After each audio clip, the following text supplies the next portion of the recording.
Cast. They fight for their families. They fight for each other. They fight for this great university. What's up, Buckeye Nation? You're tuned in to the Buckeye Cast. Buckeye Cast. When I needed you the most, you gave us your very best. These fellas were born and bred in the Buckeye State. Handle your business, man. Everything you got. 4 to 6 A to B, 9 strong. Buckeye Cast. Visit us at thebuckeyecast.com and follow us on Twitter, Instagram, Facebook, and YouTube at the Buckeye Cast. Buckeye Cast. Now here's your host, Joe Warwick. A great Buckeye. Brutality, 1, 2, 3, go die!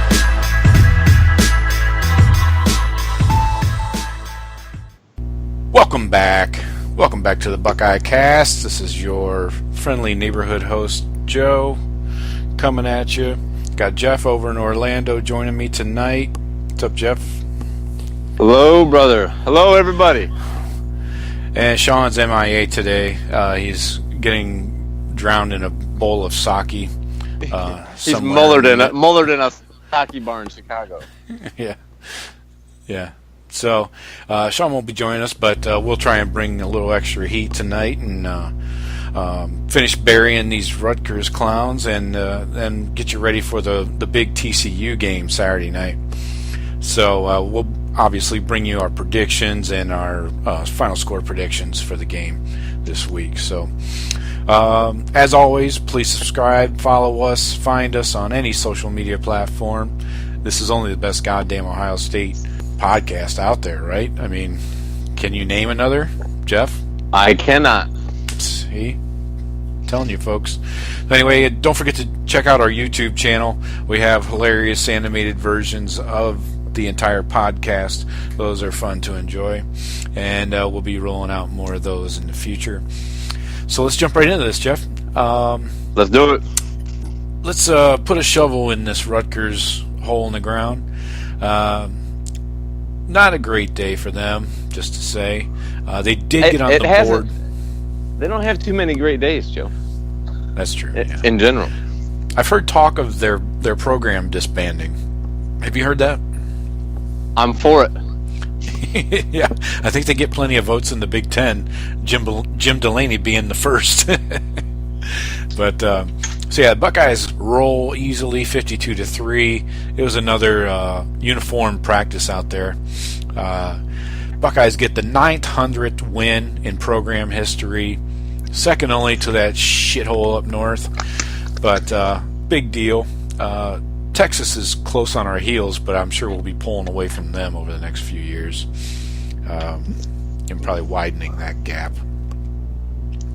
But let's talk about this Rutgers game. 79 players got in the game for the Buckeyes. 79. 7-9. Yikes. Wow. That's a good day when you can get that many guys involved, right? It's in a home game, they're dressing, what, 100, 105 Probably, maybe? yeah, right. Wow. But, man, that's got to suck if you're like the number 80th and you're like, fuck. Yeah. Everybody it's played. So close. Everybody. All my roommates played except me. Fuck. Yeah, so the weather was pretty shitty, but it wasn't really raining rain. It was raining fucking footballs, if you look at this fucking game. Haskins, super efficient, went 20 of 23 with 4 touchdowns, no interceptions, of course. This guy throws a ball like a frickin' jugs machine, man.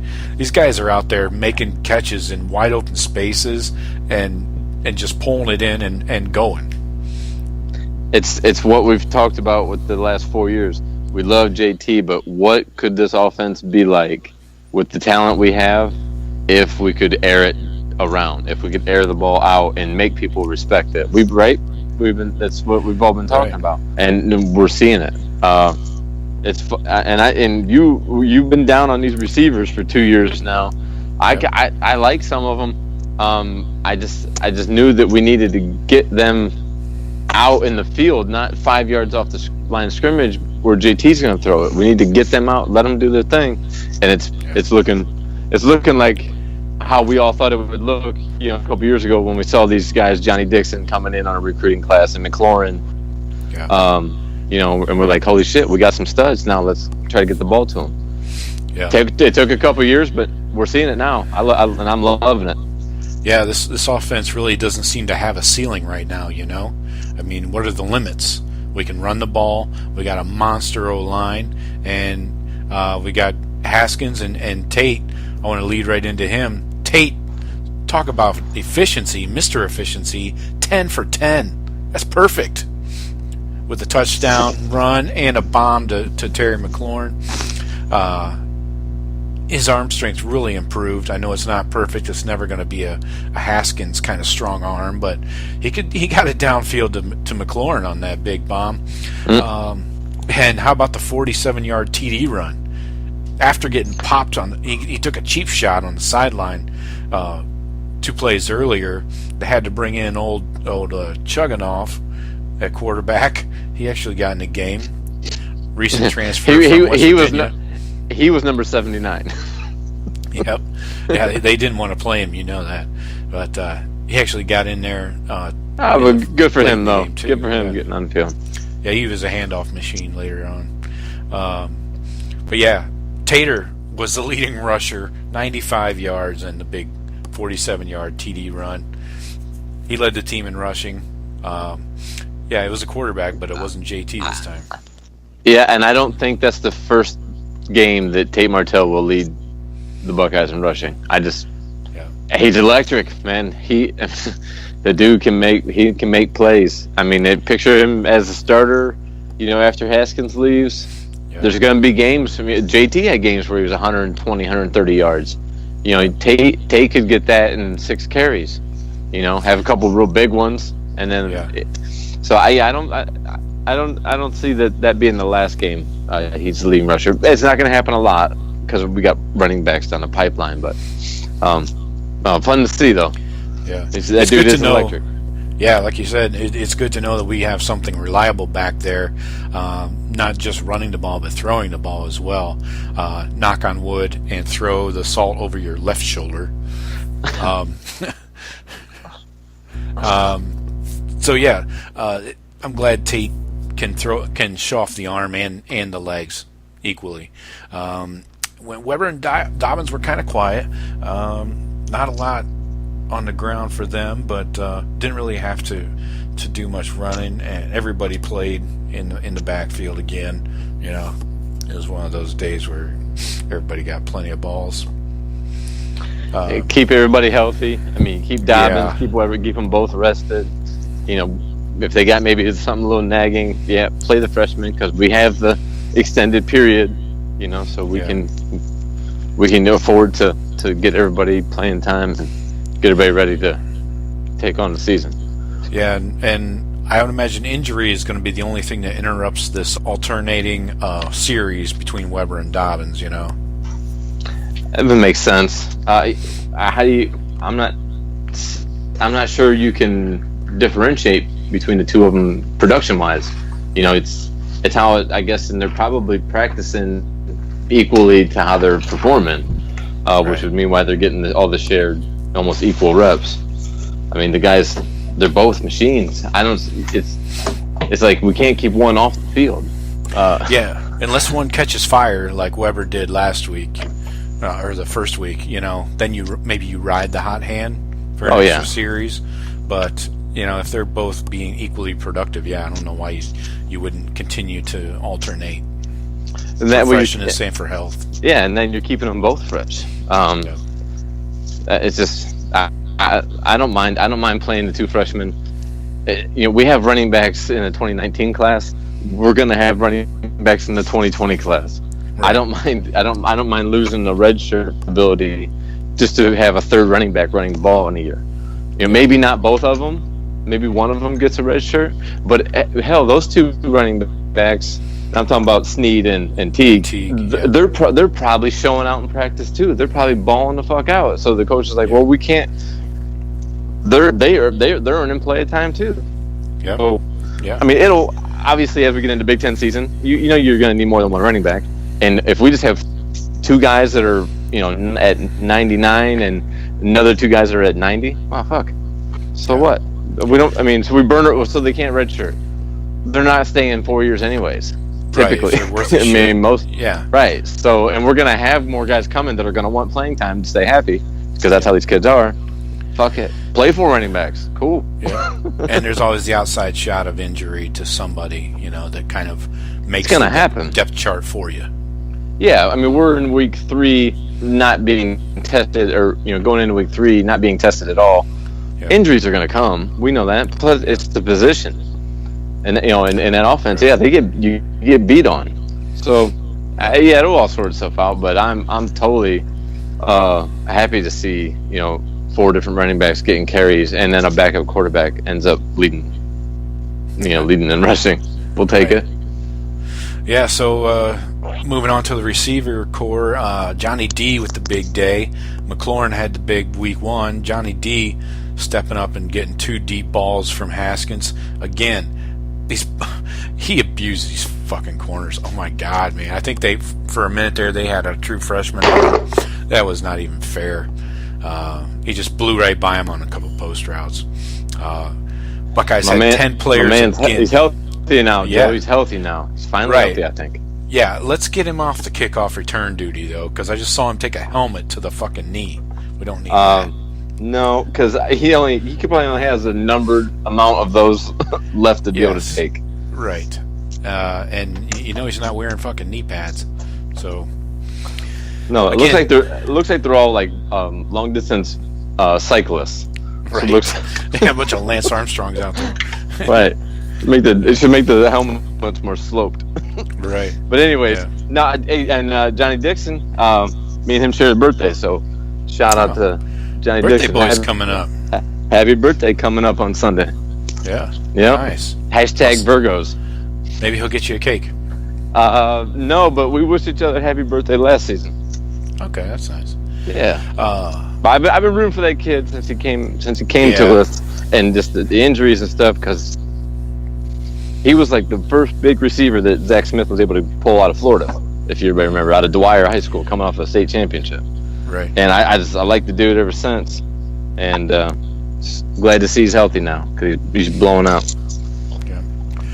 So we had once again 10 players with a catch, 2 weeks in a row. That is distribution, my friend. O-line, Pridgeon had 2 holding calls. Like we talked about before, you don't notice the O-line unless they do something wrong. Mm-hmm. So Pridgeon needs to tighten up over there, and the left side in general needs to tighten up. Munford gave up a sack on Haskins. He's really got to get his ducks in a row for this game coming up. Yeah. You definitely. It only takes one of those. He lands on his shoulder wrong, and it's Tate Martell from here on out. So, right. If we're going to do anything this year, Haskins has to stay healthy, for sure. And upright. Yeah. Yeah. He's lethal as fuck if we just keep him upright. Yeah. It's simple. Protect him. We're gonna annihilate people, I think, in the Big Ten, and I think defensive backfields are gonna not know what the fuck. Yeah. I mean, you're seeing it now. I don't know. I don't see it. I don't see the competition being that much tougher. I don't know. We played some really bad teams. Yeah. You mean in the Big Ten competition? Yeah. There's not a lot of there's not a lot of secondaries in the Big Ten that are gonna look much better. I don't think. They may have more talent. I don't think they're gonna look much better against our talent. I guess that's what I'm saying. Yeah. So calling out all you fucking idiots. You guys are all hating us. Nice. Big Ten conference, you're on watch. So flipping it over to the other side of the ball, defense, great game, pretty much all the way around. Few little bumps here and there. The QB killers were in effect. Again, I am touting the hashtag Bosa for Heisman. Please use it. 1 sack, 3 TFLs, and Chase Young went full Predator mode, and I mean the original Predator movie, not these sucky remakes. 2 sacks, 2 TFLs, a knockdown, and a horseshit non-call on a fumble when he about killed Schikowski. At least Bosa's getting the recognition he deserves. NFL analysts are talking about Bosa being next level, best defensive weapon in coming out of college. I don't know if he'll ever get the Heisman hype or not, but he's getting he'll be recognized as probably the elite, defensive player in college football.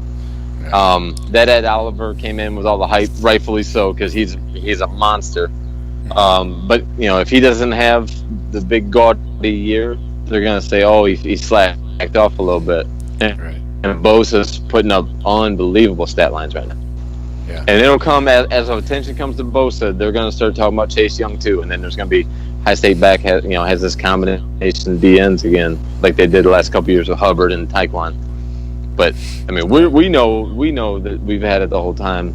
But I think he keeps doing shit like this because nobody can block him. Nobody. No. So, he did get cracked. He got cracked once in this game. He mentioned it in interviews last night. Got cracked by I think it was a tight end. He wasn't watching. Got blasted on one play. They'll be looking for that shit. I mean, they'll always be looking to blow him up. Right. But it's not like it slowed him down at all. It didn't. Right. It didn't stun him, knock him out of the game. Well, Bosa may have had a little extra motivation. TARIQ Cole, the Rutgers left tackle, in an interview back in August, I don't know who this interview was given to, but he gave Bosa his due credit in this interview, but he also said, quote, "All I know is Nick hasn't gotten a sack off me. It's up to me to keep it that way." Unquote. I did see that quote. I did see that quote. Somebody else did. Yeah. So, but that was credited to him. That sack was. I didn't remember Yeah, he got one sack officially. But it was on. It was on that dude Tariq Cole. It was on the left tackle. Yeah. Oh, okay. And three TFLs. I didn't. They line up. They switch back and forth and line up on opposite sides once in a while. So, and BB Landers impressed me. He was getting off. I think he had the snap count down, and because the quarterback was a true freshman, it was an easy snap count, and he didn't switch it up like a veteran quarterback would. But BB was in the backfield trying to take handoffs. Yeah, that dude, he's only like listed 6'1", like 285 or something. I don't know if he'll ever be able to make an NFL roster, but he's going to be another one of those great like interior D linemen that Ohio State has for 4 years, and never does anything in the pros because he's not kind of like Michael Bennett. You know what I mean? Michael Bennett. Bennett's still on an NFL team, but like he dominated at Ohio State. I mean, he was on that national title team. He was the stud. Right. But BB Landers, Draymond Jones. I mean, I don't know how many defensive linemen. You got the stats, I'm sure. How many D linemen played this game? 14, 15? Oh boy. I mean, of 79 players, I'm sure we had at least a baker's dozen on the D line rotating. Yeah, Devon Hamilton, Jonathan Cooper, Jerron Cage. Who else here? Yeah, that's about it. Yeah. Wow. Those are all the extra, besides Bosa, BB, Chase Young, and Draymond. Those guys are in addition. So you had two full groups worth of linemen. Yeah, I love that, and it doesn't sound like there was too many of those were freshmen. So we're we're not going to burn up all of our freshman redshirt D linemen, because I think that they're building. We're at a point now where we're able to just build depth. Like we're going 8, 9 deep, where the talent's really not falling off. Keep them freshmen, redshirt them D linemen in 1 year, let them play 2 years, and go to the pros. Alabama, that's what Alabama does. It's just like that constant thing. You don't have to play your freshmen because you already got 9 guys there. Sorry, I found the snap counts for everybody. Okay. So Bosa led the way, then TARIQ Smith, then Chase Young, Cooper, Friday, and Jayshon Cornell. Interior, Draymond led the way, then BB, Teron Vincent, Tommy Togiai, Devon Hamilton, Antoine Jackson, Haskell Garrett, and Jerron Cage. Antoine Jackson. He had that catch and release in the Oregon State game on that running back that went 80 yards or whatever the fuck it was. He gave him a big bear hug and didn't just let him go through the hole. So, but yeah, but it's nice to see some of them playing. Tyler Friday, Teron Vincent, Togiai, those guys probably won't redshirt, right? But we got they're freshmen. We got some redshirt freshmen. Haskell Garrett. I don't know. Did he a sophomore? Or did he get redshirted last year? I think he got redshirted. Yeah. All right, so redshirt freshman. So those guys will be around. Those guys will be the senior guys bringing in the new crop of 5-stars we get in the next couple of years. Yeah, I bet you Togiai and Teron Vincent don't get redshirted this year. And probably, I don't know about Antoine Jackson. TARIQ Smith? I mean, you just said he got in there. He's led definitely not getting. He was second in snaps. Right. So yeah, they're thinking, well, this dude's just earning playing time. But that's what they should do too. I mean, if these dudes are coming in, grown ass men, demand by performing at practice and saying we just deserve to play. Hey, we're playing as good as anybody else out here.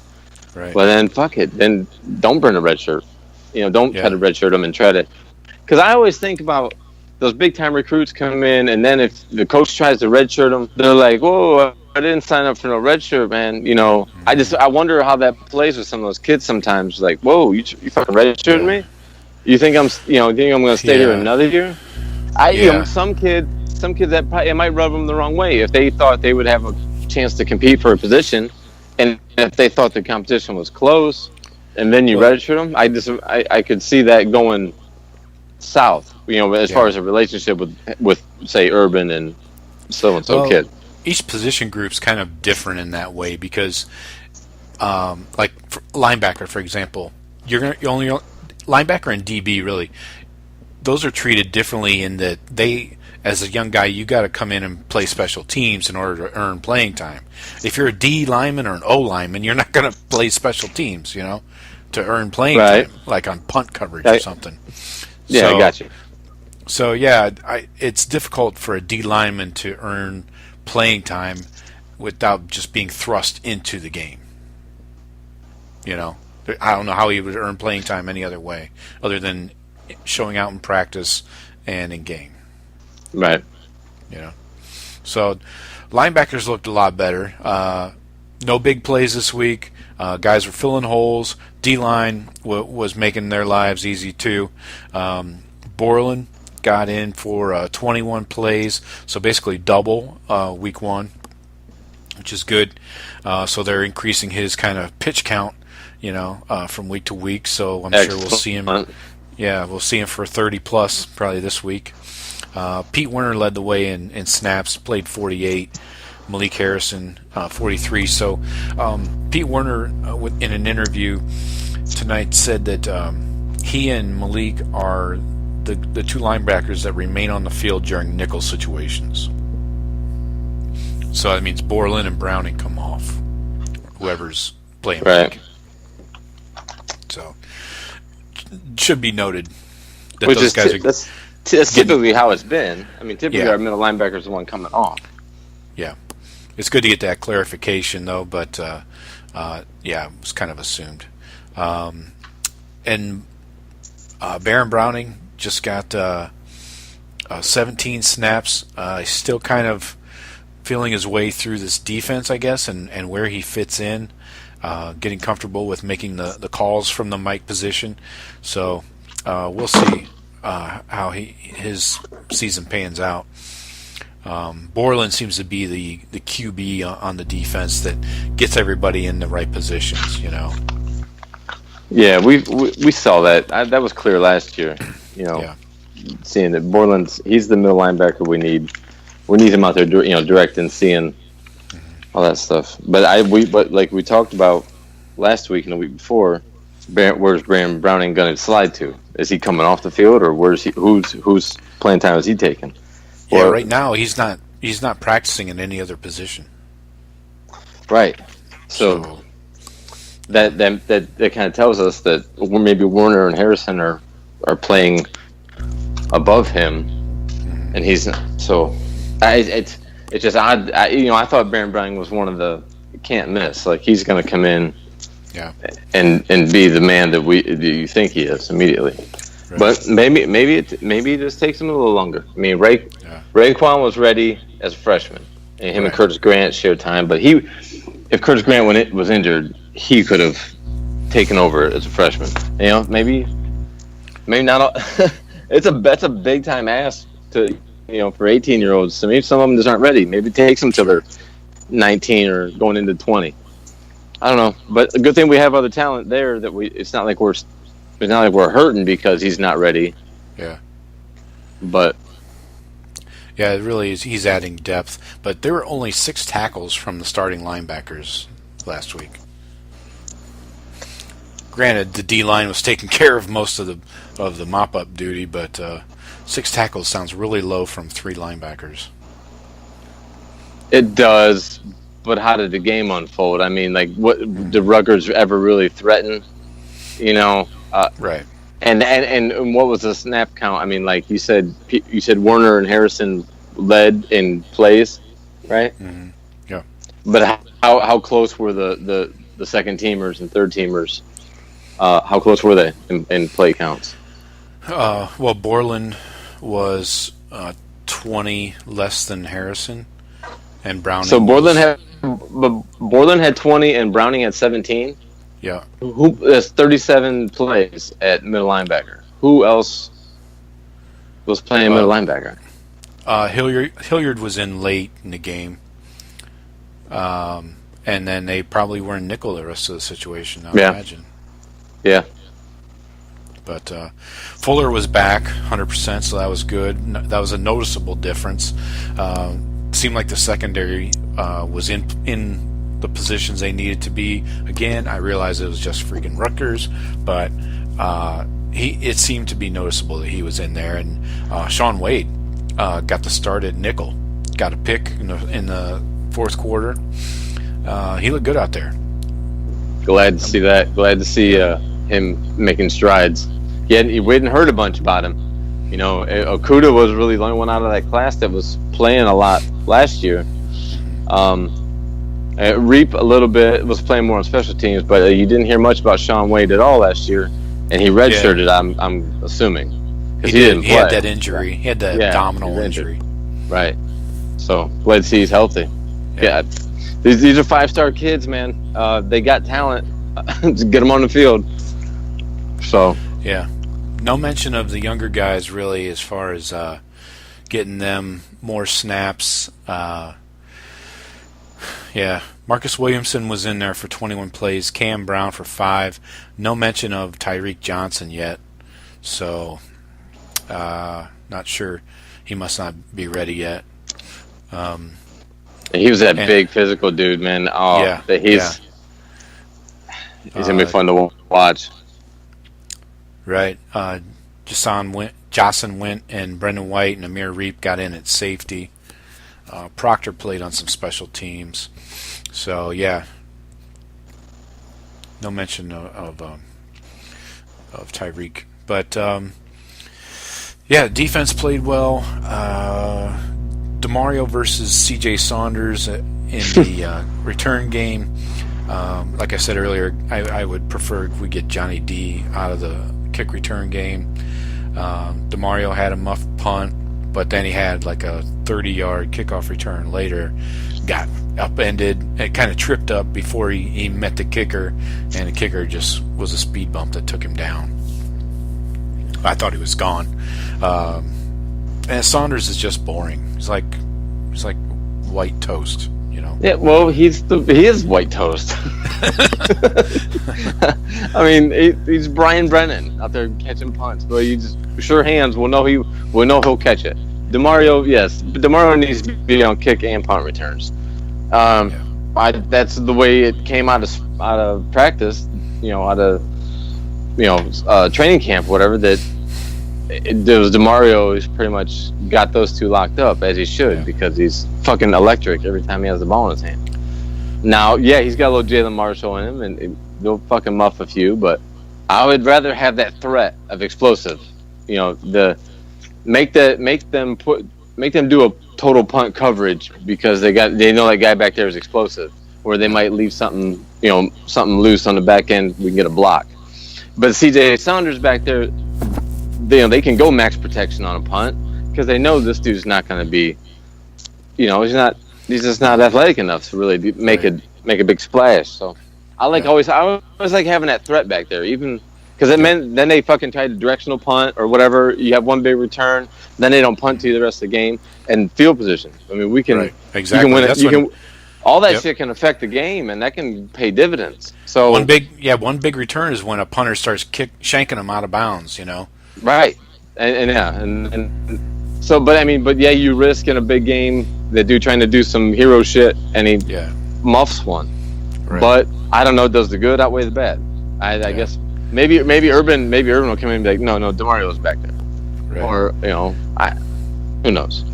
Yeah. So penalties, just to finish up this Rutgers game. Yeah. Penalties were the one thing that stood out to me as one of the negatives. 11 for 120 yards. That's way too much, especially against a fucking Rutgers team. Come on. Right. And there were 2 BS penalties on Chase Young for unsportsmanlike, and he got ejected in the fourth quarter when he got his second one. The first one, he killed the quarterback. Quarterback fumbled it, and he picked up the ball, and he was whistled down, and he just spiked the ball, like just threw it down to his side on the ground kind of hard. It didn't like Gronk style it or something. But that's they look for shit. I've seen that bullshit call a lot. Guys are just excited. Yeah. But some guys spike it and it's towards somebody. So if they don't, if they don't have the right angle or something to see that he's not actually talking at somebody while he's spiking it, that's that gray area shit. But yeah, this seemed pretty benign in my opinion. And then the second one he got was on the Sean Wade interception. He came off the bench onto the field celebrating it. So I don't know. he's got a little bit of that in him. I mean, we're gonna have some Chase Young moments, I think. Yeah. He just seems like fiery. Upset. Yeah, Shiano wasn't upset about it. He's just like, we need to talk to him and just have him, be a little more thoughtful and stuff. But he doesn't want to rein in that crazy, Yeah, exactly. I mean, that's what I'm saying. Because Chase is just. He's one of those he's a monster DN. Like, just go look at the NFL. Look at the top DNs in the NFL. A lot of them got a record. Yeah. You know what I'm saying? Right. Yeah, they're badasses. So you got to kind of let them go nuts a little bit. They have to keep that edge. So anyway, the penalties in general need to get cleaned up drastically for this game. For sure. Can't go shooting ourselves in the foot.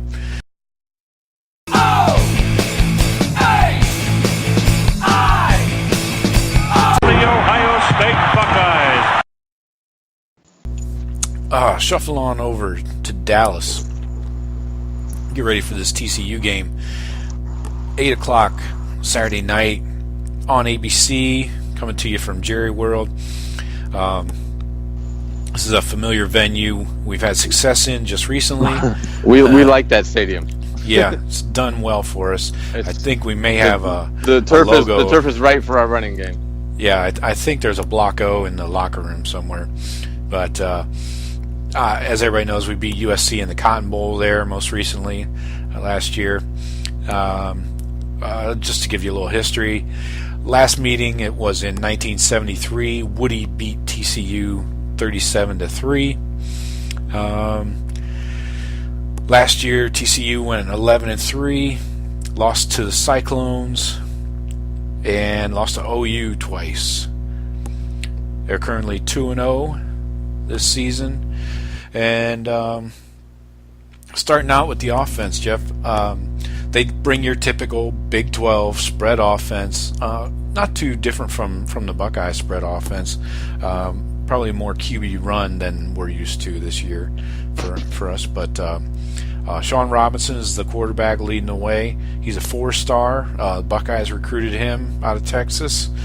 He's got a relationship with Okuda and Baron Browning. They all know each other really well.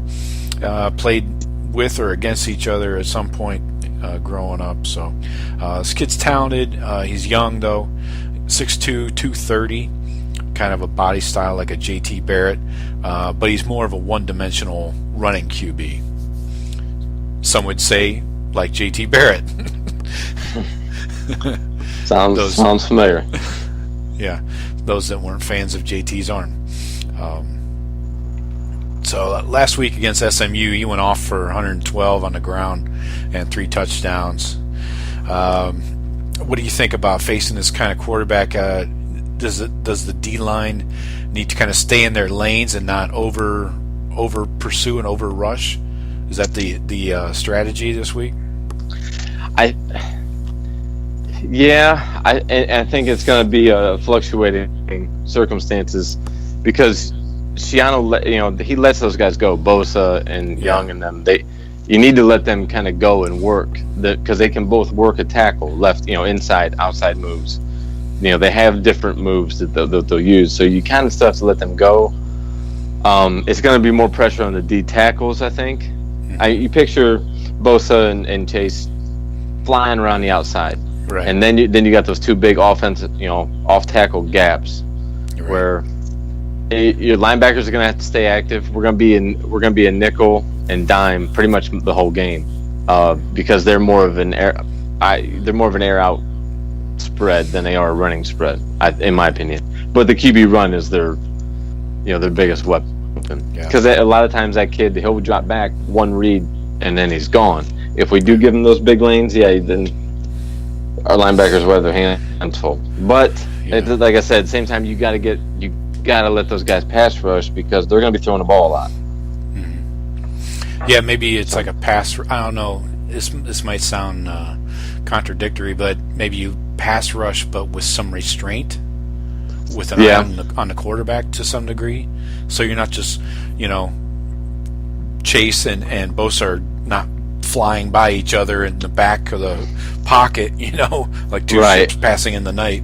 I remember Hubbard being great at that. Like he could rush the passer and keep the edge at the same time. Right. But yeah, we'll see how they go if Chase is disciplined enough, and we'll be rotating a bunch of guys.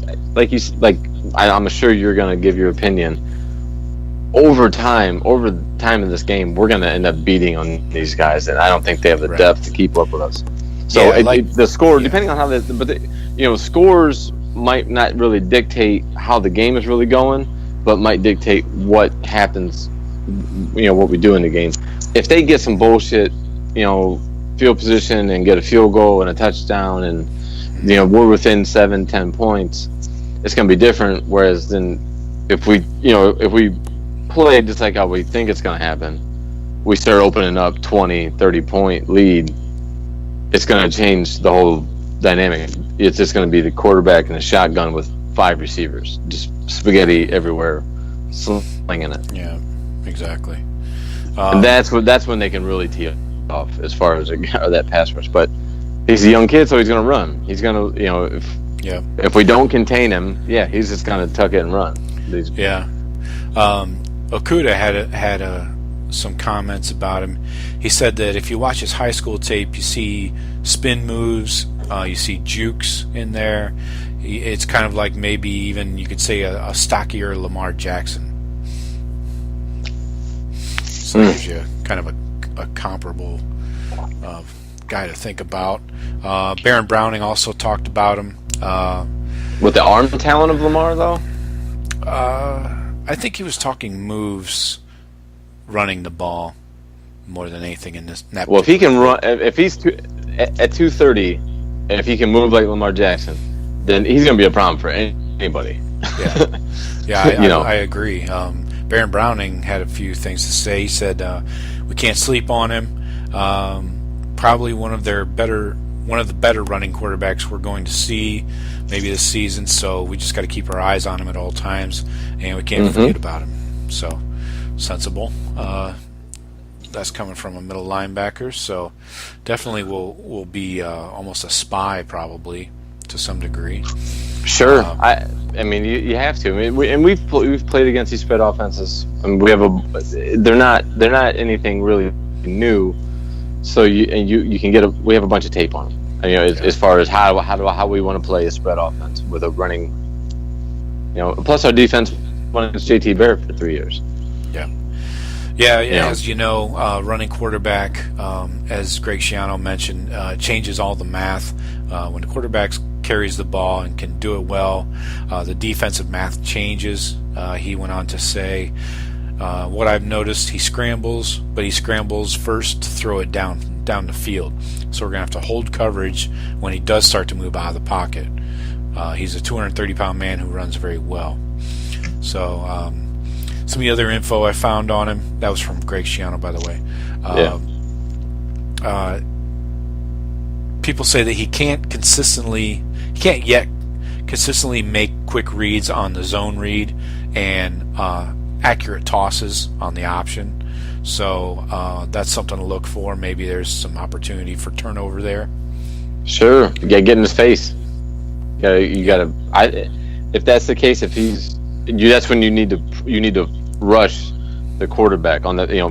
Worry about your outside, your corner or whatever on that pitch man, but blitz the quarterback. Make him make decisions quick. Rush his decision process constantly. Exactly. I'm sure Schiano's beating that into him. Exactly. Yeah. And the rest of their offense is pretty inexperienced at O-line. They have 3 new starters. And then their most explosive player is a little guy at receiver, Cavante Turpin. He had a punt return for a touchdown last week. I think he had another big bomb he caught for a touchdown. So he's their guy that we're going to have a hard time matching up with speed-wise from the secondary. So that'll be a challenge. And that's about it. They have other receivers too. I don't think there's anybody really as fast as Turpin. Well, I know how you slow him down. If he's up on the line of scrimmage, you beat the shit out of him at the line of scrimmage. Yeah. I mean, play physical. Put old Arnett on him. Arnett likes to get let Arnett just fucking wail on him for a while. Yeah, Arnett's not that big. Dude. Yeah, he's like this kid's like 5'9", 160 pounds. I'm sure they move him around. They put him like a DeAnthony Thomas at Oregon. Remember him? Sure. They put him in the slot, put him in the backfield, just get him in space. Yeah. They just want to get him the ball in space and let him do his thing. So, yeah, but he's no, like I said, I don't think he's any DeAnthony Thomas or anyone. Yeah, they're all talented. I mean, but we play against guys like that all the time. Right. This game should start to get ugly late. Yeah. So the defense for TCU, just to flip it over, they're undersized. They're a typical Big 12 defense too. Undersized guys. They run a 4-2-5 defense.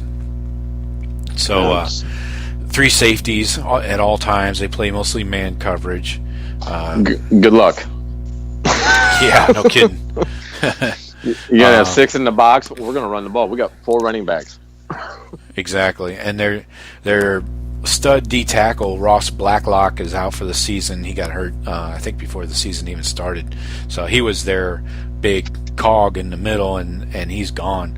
Now that's gonna be TCU's crutch. I want their best. God damn it. Yeah. We missed our best D lineman. No wonder you went 450 yards. Yeah, that does sound possible.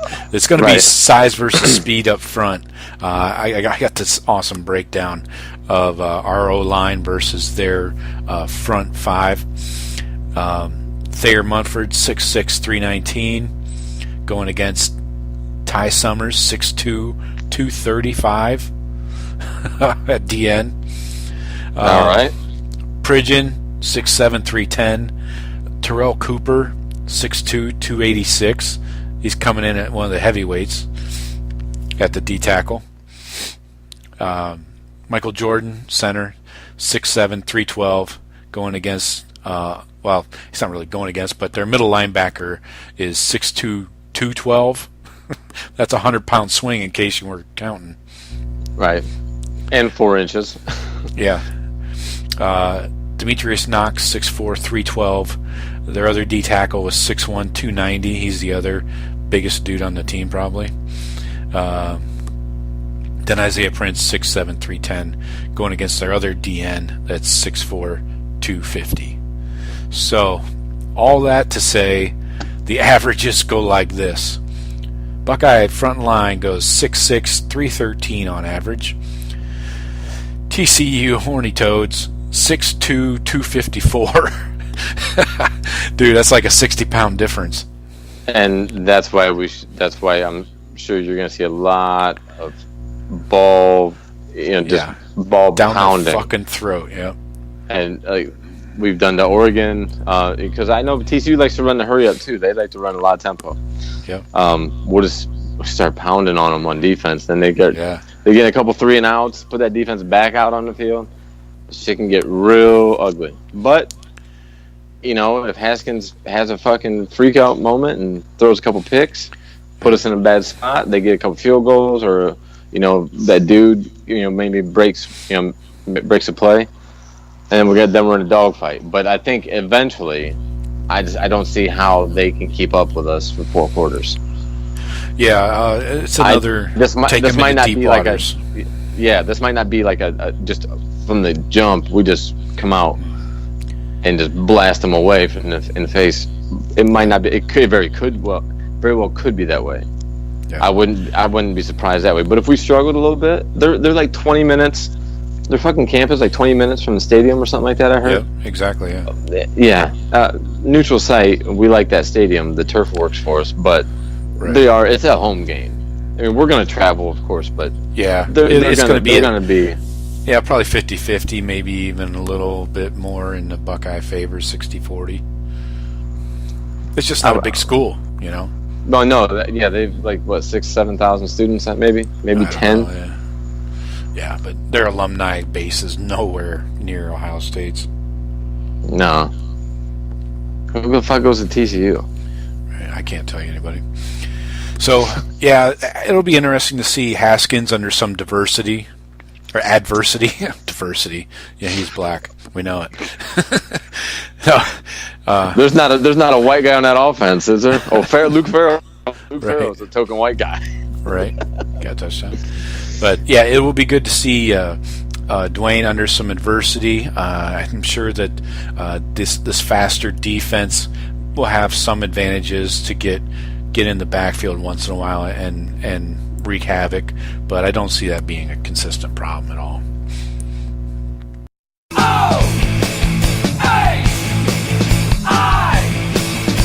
The Ohio State Buckeyes. But let's flip on our microscopes. Who do you have your microscope on offense, Jeff?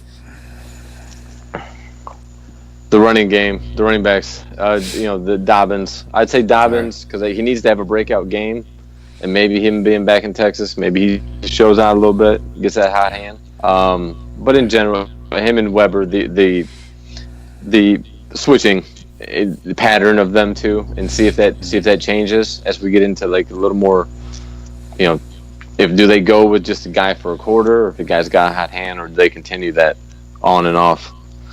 But definitely, I'm going to see Dobbins have a breakout game soon. Nice. All right, who do you like on defense?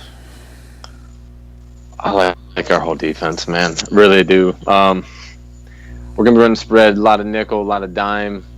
Let me see Sean Wade be on there with the first team against a true spread offense that can hurt you if you slack off.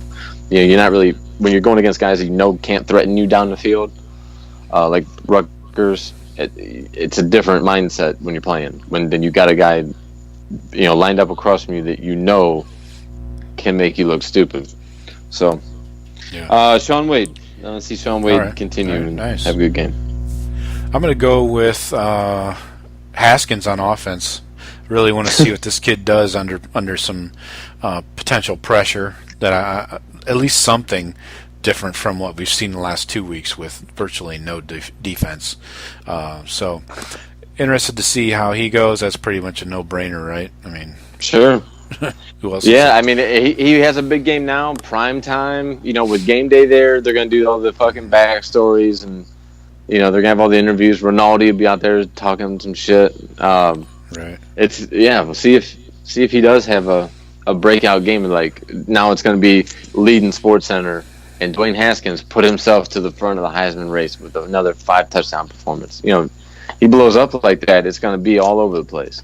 Especially because it being in Jerry's world, just great fucking stage for Ohio State in general to show out, and they come out and they manhandle pretty much a home game for TCU. We'll get all the praise from ESPN now, and they'll be talking, and Urban's coming back. Do they need him back? And that'll be the coach. Should Ryan Day stay as the coach? Right.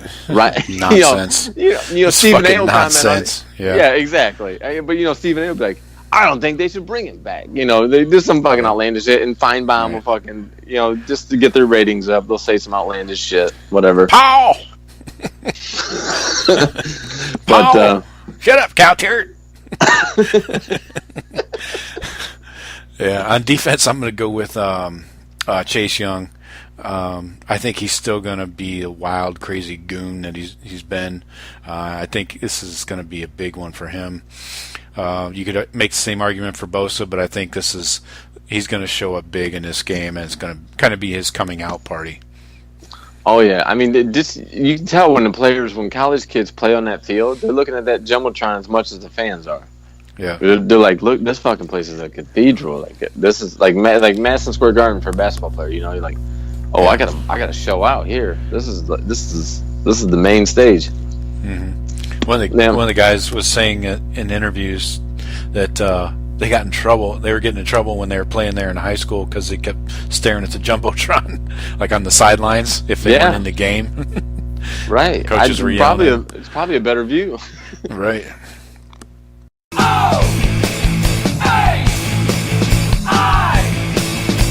The Ohio State Buckeyes. So yeah, let's give our final score predictions here. This opened up at Buckeyes by 8 and has widened to a 12.5. Well, the Buckeye money coming in, I guess. So I got a little stat for you. The Horned Frogs are 7-0 against the spread as a double-digit underdog in their last 7 games. So when they're an underdog by 10 points or more, they are 7-0 against the spread. So what's their win-loss in those 7? 7-0. Well, I mean that's just against the spread. Have they won those games, or they just kept? I don't know. This is just going with the points. Right. Gotcha. So they keep it close when the underdog. Patterson, he's good. He's motivation. In games, they said he's one of the best at in-game moves and adjustments. So that's probably why. I mean, he probably, he goes in at halftime and can keep his defense or whatever, keep the game close. Mm-hmm. Okay, so 12.5 we're sitting right now, huh? Right. What's the over/under? 60. 60. Yeah, kind of high, right? That seems a little high, because TCU prides himself on defense, and we can shut anybody down. Whew. You got predictions already? I'm running that over in my head here. All right, yeah, I'll go. I think this is going to be a blowout late. I think it'll be like probably a 7 to 10 point Buckeye lead going into the half, and I think we widen it in the third, and then maybe pile on a little extra in the fourth, and I think we win easily by like 27 points easily. So I'm gonna go. I'm gonna go 45. I can't see them scoring 18. Or I can't even see them getting in the end zone 3 times.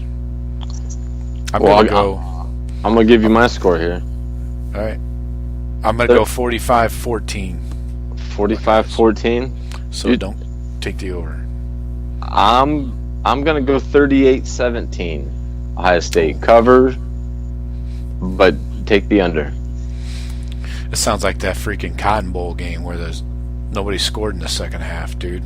That was horrific. Yeah, maybe Buckeyes get out to an early lead and just milk it for the third and fourth quarter. Yeah, or like I said, or it could be that maybe just a little bit of a slow start. Maybe like we run a quick 3 and out. They get a field goal in the opening drive. We settle in. Maybe maybe a couple field goals. Maybe I don't know, 2 touchdowns and a field goal. It could happen. Yeah, I'm gonna stick with it. 38-17. All right. Those are our predictions, folks. Take them to the bank. The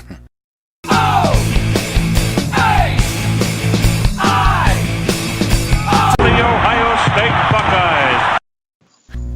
So yeah, let's talk a little Big Ten East real quick. I want to touch on this Michigan State loss and get your thoughts on how you think the rest of the season plays out for Sparty. That lumps them into the Big Ten East basement right now.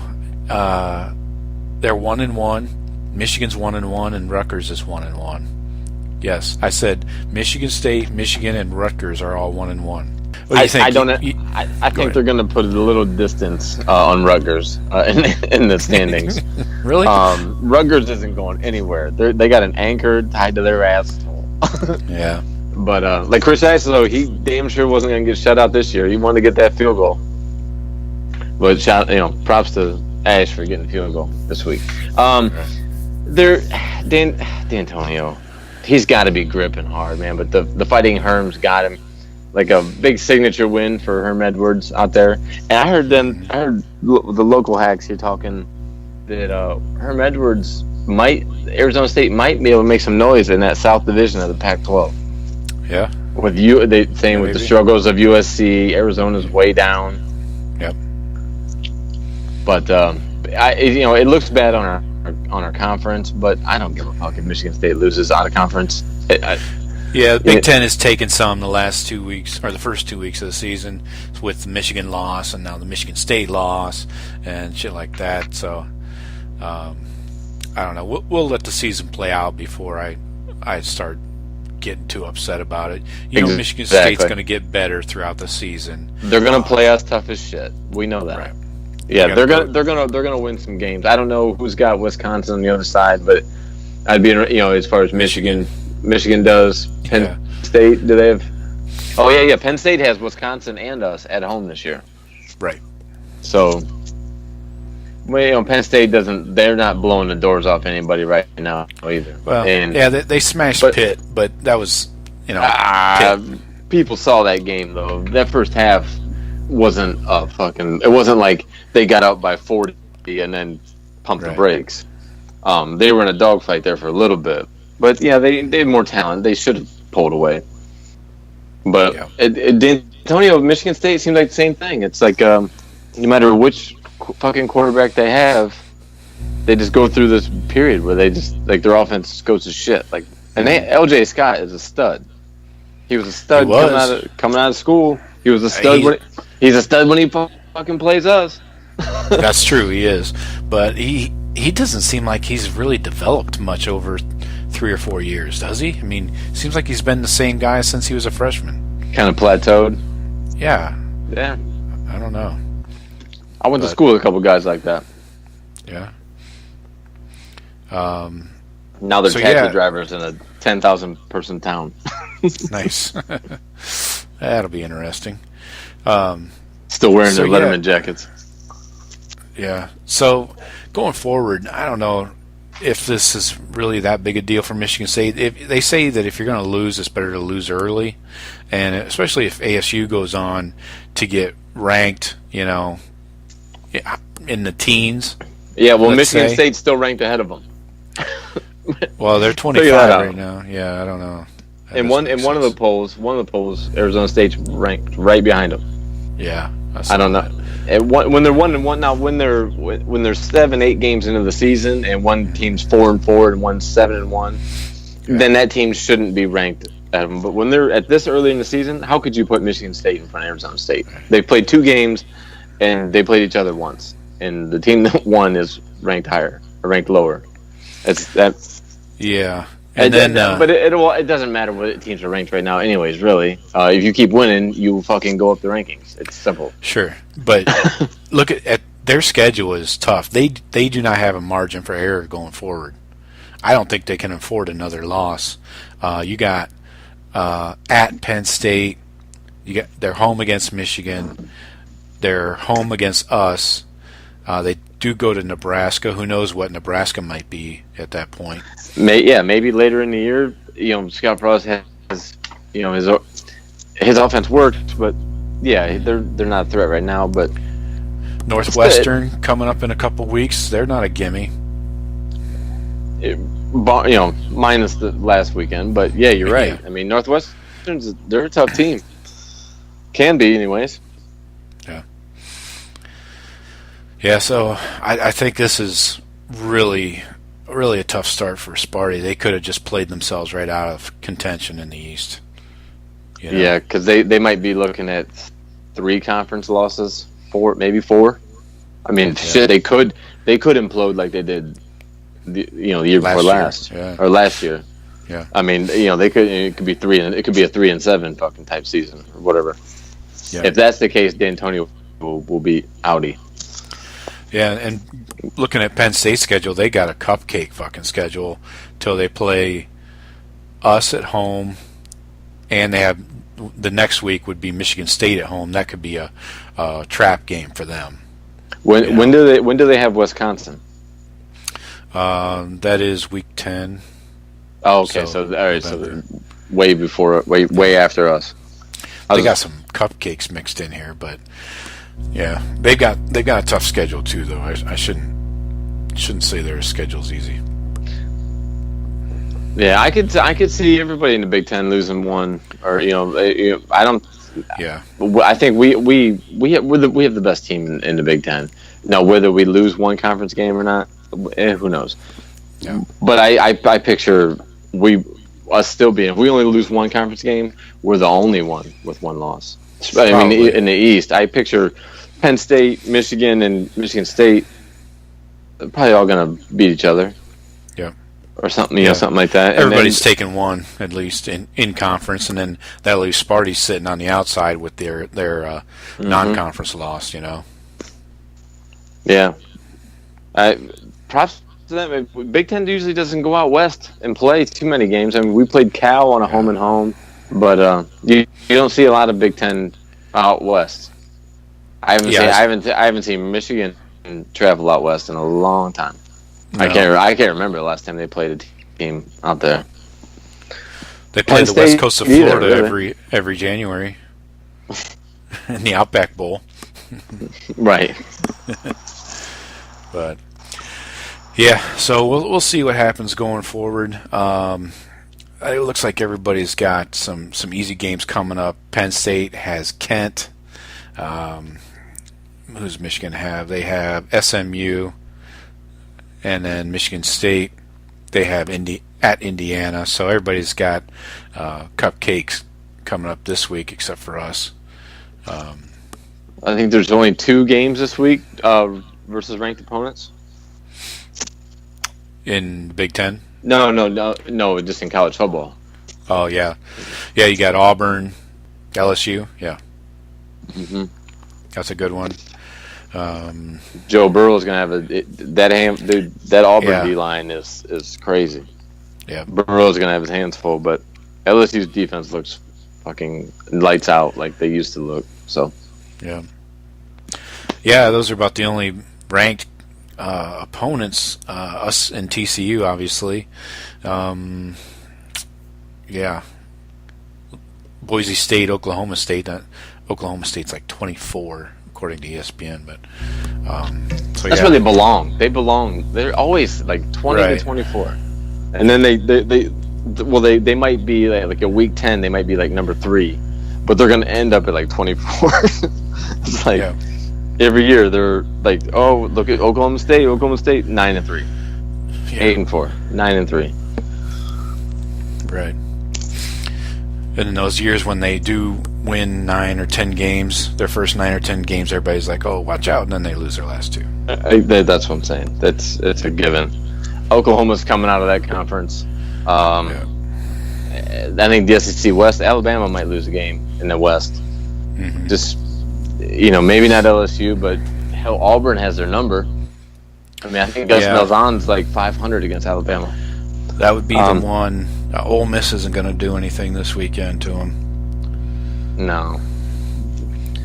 Over under in that game 71. Jesus Christ. On the Auburn LSU game? No, Bama Ole Miss. Oh, I was gonna say, it's like no fucking way.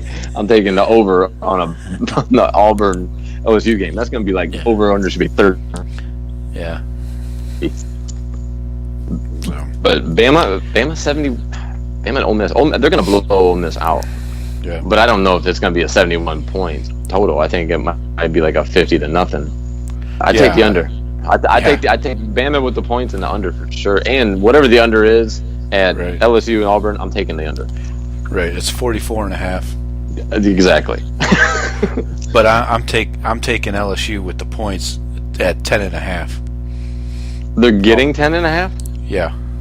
Oh yeah. Oh, I'll take that. Joe Burrow lead a fourth quarter comeback on their ass. I don't think Auburn has the offense to blow people out. No, their exactly. but their defense can hold people to 6 points. Yeah. So, I don't think they can be like. I don't think they beat people like 40-6. Talent like LSU. But we'll see. That'd be a good game. I'm gonna try to catch them both this weekend. Cool. Well, that's our show, folks. Thank you for joining us, Jeff. Thank you. No problem, man. Hopefully we covered for Sean's ass. Don't forget, folks, follow, subscribe, find us, download, rate, review, any other verb you can think of to us. Check us out. We will be bringing extra points to you probably first thing Monday morning. Our quick responses to the game. As quick as possible, anyway. And don't forget to check out the YouTube channel and find us wherever you download podcasts. Jeff, we will talk to you later. Everybody that's on the East Coast in the Carolina area, stay safe. Get somewhere. No doubt. Get out of town. Load up on booze. Enjoy the ride. All right, folks. Go Bucks. Go Bucks.